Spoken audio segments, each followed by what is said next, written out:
Oh, I'm so excited to meet you. My brother-in-law was trying to be here today because he has not missed one. He's been to every race except Monte Carlo. Wow. He's seen every single one in person. But anyway. Monte Carlo is one he has to go to. Of course, that is the one to go to. Yeah. But so Formula One, which I didn't know anything about. I started watching this series, F1 Drive to Survive, and I could not stop watching it. Explain what Formula One is, what you do, and then we'll talk about the series.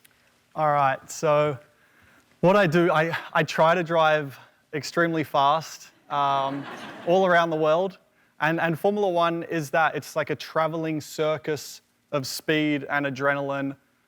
We go to over 20 countries a year to race, and it's just high adrenaline stuff. It's a show and it's fun. It's a sport, but one that's always quite tricky to understand as well because it's very niche.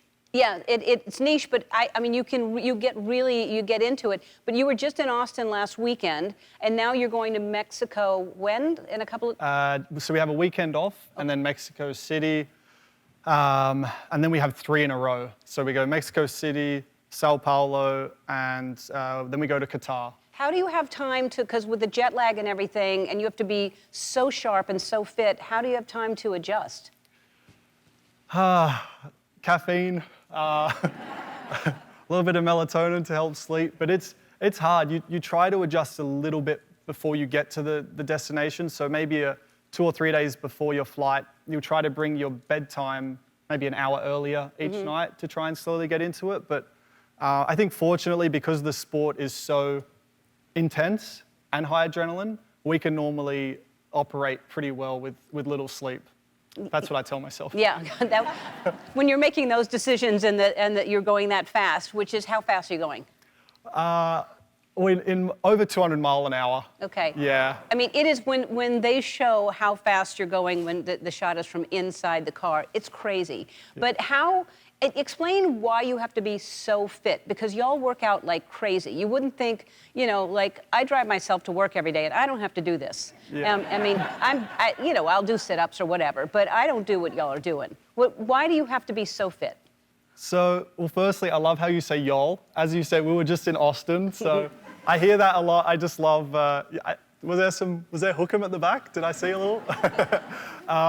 So, yeah, it's intense and it's hard because you're right, a lot of people say, well, why do you need to be fit? I drive my car to work every day and it's a breeze. But we go through, so the races are about 90 minutes long, 90 minutes to 2 hours. There's what is called G-forces. So because we corner so fast, there is like 4 or 5 Gs, which they call it, on our body. And that is a force which is trying to basically pull us out of the car. So we need a lot of core strength, neck strength, to basically just hold on.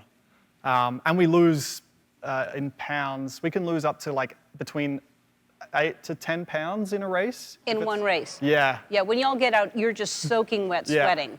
Yeah. That's crazy. I mean, and you don't even have time to think I'm thirsty or anything. You can't even think about that. And what if you have to pee? What if you drink before you get in the car? It's a question we get asked a lot. Have you ever peed in the car? And so everyone can relate to peeing. You need to relax.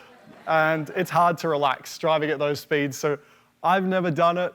If you have to go, you just painfully hold on till the end. But every bump, every little curb you hit hurts. Yeah, I would think so.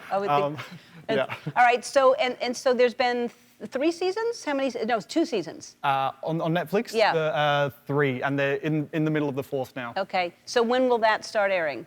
So normally I think it comes out the beginning of the following season. So I think our first race next year will be March. So it will maybe February, March next year. It's amazing. I highly recommend it. Even if you think you're not going to like it, I promise you'll like it. It's called F1 Drive to Survive, and it's streaming right now on Netflix. And you can watch Daniel's next race on any F1 live streaming app. We'll be back.